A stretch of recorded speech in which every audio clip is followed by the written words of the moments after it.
ನಮ್ಮ ಜೊತೆಗೆ ನಟಿ ಹೇಮಾ ಪಂಚಮುಖಿ ಅವರಿದ್ದಾರೆ, ಬನ್ನಿ ಮಾತನಾಡ್ಸೋಣ. ಅಪರ್ಣ ಅವರ ಒಡನಾಟದ ಬಗ್ಗೆ ಹಂಚ್ಕೊಳ್ತಾರೆ. ಯಾವತ್ತು ಲಾಸ್ಟ್ ಭೇಟಿಯಾಗಿದ್ದು, ಒಡನಾಟ ಹೇಗೆ ಶುರುವಾಗಿತ್ತು? ನಾನು ಚಿಕ್ಕ ವಯಸ್ಸಿಂದ ಕನ್ನಡ ಅನ್ನೋದು ನೋಡಿ ಕೇಳಿ ಕನ್ನಡ ನಿರೂಪಣೆ ಹೇಗೆ ಮಾಡಬೇಕು ಅಂತ ನೋಡಿದ್ದೆ, ಕಲ್ತಿದ್ದೆ ಅಪರ್ಣ ಅವರಿಂದ. ಬರೀ ನಿರೂಪಣೆ ಅಲ್ಲ, ಮಾಮೂಲು ಮಾತಾಡಬೇಕು. ಅವ್ರ ಹಸನ್ಮುಖಿ, ಅವ್ರ ಕನ್ನಡ, ಆ ಶುದ್ಧ ಕನ್ನಡ ಪದಗಳು ಎಷ್ಟೋ ನಮಗೆ ಪುಸ್ತಕದಲ್ಲಿ ಇಲ್ಲದೇ ಇರೋದೆಲ್ಲ ಅವ್ರ ಬಾಯಿಂದ ಕೇಳ್ಪಟ್ಟಿದ್ದೀವಿ. ನಮಗೊಂದು ಸೆಲ್ಫಿಶ್, ಎಷ್ಟು ವರ್ಷ ನಮ್ಮ ಜೊತೆಗಿರ್ತಾರೋ ಅಷ್ಟು ವರ್ಷ ನಮಗೆ ಖುಷಿ ಕೊಡತ್ತೆ ಅಂತ. ಬಟ್ ಏನು ಮಾಡೋದು, ದೇವರಿಗೂ ಅವ್ರು ಕಂಡ್ರೆ ಭಾಳ ಇಷ್ಟ ಅನಿಸುತ್ತೆ. ಕರೆಸ್ಕೊಂಬಿಟ್ರು. ಅವ್ರ ಆತ್ಮಕ್ಕೆ ಶಾಂತಿ ಸಿಗಲಿ ಅಷ್ಟೇ ಕೇಳ್ಕೊಳ್ಳೋದು. ನಟನೆ ಜೊತೆಗೆ ನಿರೂಪಣೆ ಎಲ್ಲದರಲ್ಲೂ ಅವರು ಫೇಮಸ್ ಆಗಿದ್ದಂಥವ್ರು. ತಾವು ಮೊದಲು ಭೇಟಿಯಾಗಿದ್ದಲ್ಲಿ?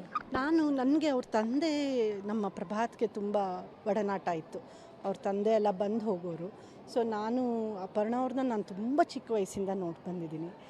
ಡೈಲಿ ಮಾತಾಡಲ್ಲ, ಡೈಲಿ ಸಿಗ್ತಿರ್ಲಿಲ್ಲ. ಬಟ್ ಸಿಕ್ಕಿದಾಗೆಲ್ಲ ನನ್ನ ಅಕ್ಕನ ಥರ ಅವ್ರು ಮಾತಾಡ್ಸೋರು.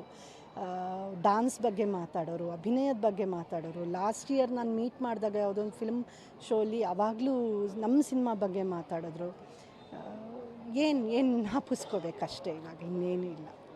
ಖುಷಿ, ಅಷ್ಟು ವರ್ಷ ನನ್ನ ಜೊತೆ ನಾನು ಅವ್ರ ಜೊತೆ ಇದ್ನಲ್ಲ ಅನ್ನೋದೇ ನಂಗೆ ಅದೊಂದು ಖುಷಿ ಅಷ್ಟೇ. ಬಟ್ ಅವ್ರ ಆತ್ಮಕ್ಕೆ ಶಾಂತಿ ಸಿಗಲಿ ಅಷ್ಟೇ ನಾ ಕೇಳ್ಕೊಳ್ತೀನಿ. ಅನಾರೋಗ್ಯ ಇರೋದನ್ನು ಹೇಳ್ಕೊಂಡೇ ಇರಲಿಲ್ಲಂತೆ ಆಪ್ತರ ಹತ್ರ ಕೂಡ? ಗೊತ್ತಿಲ್ಲಮ್ಮ, ಏನು ವಿಷಯ ಗೊತ್ತಿಲ್ಲ. ನಂಗೆ ನೆನ್ನೆ ರಾತ್ರಿ ಟಿ ವಿ ನೋಡಿದಾಗೆ ಫೇಕ್ ನ್ಯೂಸ್ ಅಂತಲೇ ಅಂದ್ಕೊಂಬಿಟ್ಟೆ ನಾನು. ನನ್ನ ಫ್ರೆಂಡ್ಸ್ ಕಳಿಸ್ದಾಗ ಇಲ್ಲ ಏನೇನೋ ಹಾಕಬೇಡಿ, ಫೇಕ್ ನ್ಯೂಸು ಇದು. ಯಾಕೆಂದರೆ ನಮಗೇನು ಕ್ಲೂ ಗೊತ್ತಿರಲಿಲ್ಲ ಅವ್ರ ಬಗ್ಗೆ. It's A shock. ಹೇಳಿರಲ್ಲ ಅವರು. ಮೋಸ್ಟ್ಲಿ ಒಂದು 2-3 ಜನಕ್ಕೆ ಬಿಟ್ಟರೆ ಅವ್ರ ವಿಷಯನೇ ಗೊತ್ತಿರಲಿಲ್ವಂತೆ. ಅವ್ರಿಗೆ ಆ ಥರದ್ದು ಹೇಳ್ಕೊಳಕ್ಕೆ ಇಷ್ಟನೂ ಪಡಲ್ಲ. ಆ್ಯಂಡ್ ಈ ವಿಷಯ ಎಲ್ಲ ಹೇಳ್ಕೊಳ್ಳೋ ಅಂಥದ್ದಲ್ಲ ಇದು.